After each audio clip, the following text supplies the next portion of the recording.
西晋灭亡后，中原早已换了天地，但河西却有一个张氏家族，始终打着中晋的旗号。到了张俊这一代，钱粮不仅守住了河西，势力更一度扩展到西域。可奇怪的是，他明明不肯称王，却又一步步建立起近乎完整的王国制度。这个一生奋进的凉州之主，究竟把凉州带向何方？张俊从小就很有才华，10岁便能写文章。不过他年轻时也相当放纵，经常在夜里隐藏身份到乡里游玩。凉州的年轻人也纷纷效仿。建兴13年（公元325年5月），钱粮存亡，张茂去世。张俊继承钱粮的政权时只有18岁。前赵皇帝刘耀又派使者拜张俊为凉州牧、凉王。而当时刚刚继位的张俊，面对前赵的威胁，也不得不对刘耀俯首称臣。宣和元年（公元326年12月），张俊担心受到刘耀威胁，命将军宋吉魏转率兵，把陇西、南安两郡2000多户百姓迁到铺帐，同时又派使者与成汉皇帝李雄修好。宣和2年（公元327年5月），张俊听说刘耀被后赵石勒击败，便废除刘耀授给自己的官爵，重新自称晋朝的大将军、凉州牧。随后，他派杜涛、张南、辛延、宋吉等率领数万兵马，与将军韩普会合，成大夏，进攻秦州各郡。刘耀则派儿子南阳王刘胤率领4万步骑兵迎战，驻军敌到，呼汉护军辛延告急。7月，张俊派韩普、辛延前去救援。韩普渡过沃岗岭后，辛延主张趁着全军士气高涨，立即与刘胤决战。但韩普认为，从夏末以来，天下异常，不宜轻举妄动。况且刘耀正在与石勒交战，刘胤也不可能长期与他们对峙。于是双方隔着桃河相持了70多天。可是时间越久，张俊军队的粮草消耗也越来越大。10月，韩普派辛延前往京城督运粮草。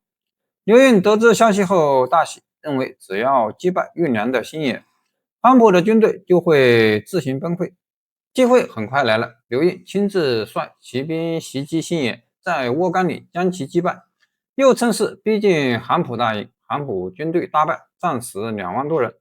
韩普等人败退故障，捂住双手向张俊请罪，但张俊没有追究他们，而是说这是我的过失，将军们何必受这种屈辱，于是将他们全部赦免。刘胤随后乘胜追击，渡黄河，攻下令居，斩首2万。随后进驻正午，河西震动。张俊派黄埔该抵御，但京城太守张南、呼汉护军辛延等人又率数万人投降刘胤。这一战，张俊损失惨重，此前好不容易夺回的黄河以南地区，再次落入刘耀之手。宣和3年（公元328年9月），大雨成灾，张俊大赦境内。当时刘耀正在东征后赵洛阳，长安空虚，张俊于是大规模检阅军队，准备趁机进军秦雍地区。这时李朝南中所寻出面劝阻，认为刘胤仍然守在长安，秦雍地区道路险阻，加上凉州连连征战，百姓疲弱，物资匮乏，此时出兵可能得不偿失。张俊听从了他的意见，停止了出兵。然而机会很快来了。咸和4年（公元329年）正月，刘耀被石勒在洛阳生擒，并将其押送到襄国，后派中山公石虎血洗长安，彻底灭亡前赵。公元330年5月，张俊趁前赵灭亡，重新收复黄河以南地区，势力到达狄道，与石勒划境而治。6月，石勒称大赵天王，派鸿胪门仪来到凉州，任命张俊为征西大将军、凉州牧，并赐给他酒席的礼遇。张俊却以成为石勒臣子为耻，不愿接受，还把孟仪扣留了下来。但事情很快发生了变化。后来，秦州匈奴修头部首领王强背叛后赵，率军准备投奔张俊。后赵河东王石胜出兵讨伐，很快击败了这支人马。王强率部逃往孤帐。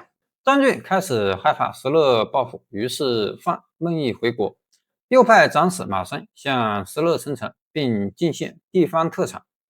在暂时缓和与后赵的关系后，张俊又不得不面对来自西域方向的危机。此前驻守高昌的乌脊校尉赵祯公开背叛前梁，西域长史李博曾请求讨伐叛将赵祯，却反而被赵祯击败。群臣认为李博擅自发动进攻，导致失败，请求处死他。张俊却说：“我总认为汉武帝诛杀王徽，不如秦穆公赦免打了败仗的穆明氏。”最后赦免了李博，让其带队立功。李博于公元330年再次率军讨伐，终于平定了赵祯之乱，在其地设置高昌郡。建和7年，公元332年，群臣都劝张俊称梁王，兼任秦梁二州牧，并仿照曹魏和晋文公的旧例，设置公卿百官。张俊明确拒绝了，他说：“这不是臣子该说的话，谁敢再提这件事，罪不赦免。”但即便如此，凉州上下仍以梁王来称呼他。随后，群臣又请求立世子，张俊最终接受意见，立嫡子张崇华为世子。建和8年，公元333年12月，张俊派参军傅颖出使成汉，请求借道向东晋上表，但遭到成汉君主李雄拒绝。后来又派知中丞使张纯假意向成汉称臣，借此请求借道，最终成功将表彰送往建康，并得到晋成帝司马衍的嘉赏。后来东晋派耿反带诏书来到凉州，授张俊镇西大将军、校尉、刺史、公等官职。张俊接受诏书，派人答谢，并上表称臣。但即便如此，前梁依然使用西晋建兴年号，没有采用东晋当时的咸和年号。建和9年，公元334年3月，东晋再次派耿反、王亨带着印绶，正式授张俊为大将军，都督陕以西雍州、秦州、凉州诸军事。从此以后，东晋使者每年往来不断。到了这个时候，张氏3代经营河西已经多年，张轨打下基础，张氏守住凉州，而张俊继位后，局势终于逐渐稳定下来。为了彻底征服西域，打通丝绸之路，进一步扩张前凉疆域，建康元年，公元335年，张俊派西湖校尉、沙州刺史杨宣率军越过流沙，征讨龟兹上善。杨宣任命部将张直为前锋，所向披靡。军队到达燕齐国后，燕齐王龙溪在崩人城抵抗，被张直击败。张直随后进驻铁门，距离目的地燕齐都城元渠城已经不到10里。没想到龙溪又在周流谷设下伏兵。有人劝张直说，汉高祖曾在百人遇险，陈鹏又死在彭王，如今这座山谷名叫周流，恐怕同样有埋伏。张直没有退缩，独自骑马前去探查。果然，他发现了伏兵，张直立即发动进攻，将伏兵击败，随后进逼元渠城。龙溪见大势已去，率领4万人前来投降。于是，西域各国以及前部于铁王都纷纷派使者来到姑臧进贡，表示降服。12月，上上王元茂为了表示臣服，将女儿献给张俊。张俊册封其为美人，并修筑冰霞观，供其居住。这一年，前凉在黄河中得到一枚玉玺，上面刻着“执万国，建无极”。这枚玉玺的出现，标志着张俊平定西域，前凉国力达到极盛时期，体现了16国时期前凉政权对西域的有效管控与深远影响力。建康3年，公元337年，张俊派参军屈护等人向东晋上书，他的意思很明确：凉州与朝廷被关塞阻隔多年，但始终心系晋朝。如今石勒、李雄已经死去，天下人本来都希望恢复晋朝正统，没想到石虎、李希又篡位作乱，因此张俊希望东晋不要安坐江南，贪图眼前的安宁，而应该北伐收复故土。凉州愿意以铁骑配合朝廷，从东西两面首尾呼应，共同扫平贼寇。然而此后的形势并没有按照他的设想发展。张俊派出的使者大多被石虎截获，根本无法抵达建康。后来他又派陈玉、徐骁、华玉等人前往建康。征西大将军原谅上诉，称赞这些人冒险远来，应当予以任用。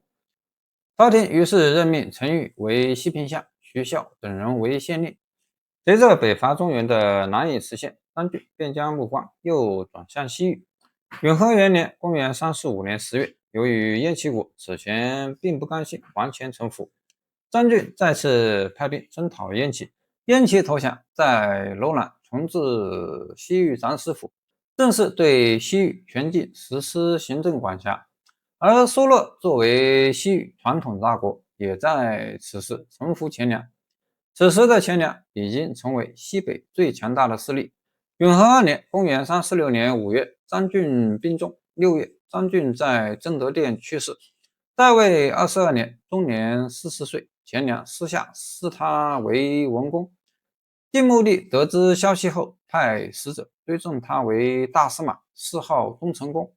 7月，葬于大陵。后来，其子张作建号称帝，又追赠张俊为文王，庙号世祖。张俊的一生其实很难用简单的忠诚或者割据者来概括，但是他在那个黑暗的16国时代，保持了西北地区汉文化的稳定与繁荣，并将西域纳入中原版图，其功绩甚至不亚于汉武帝。然而，继承他的人能否守住这片来之不易的河西霸业，前凉的辉煌又还能延续多久？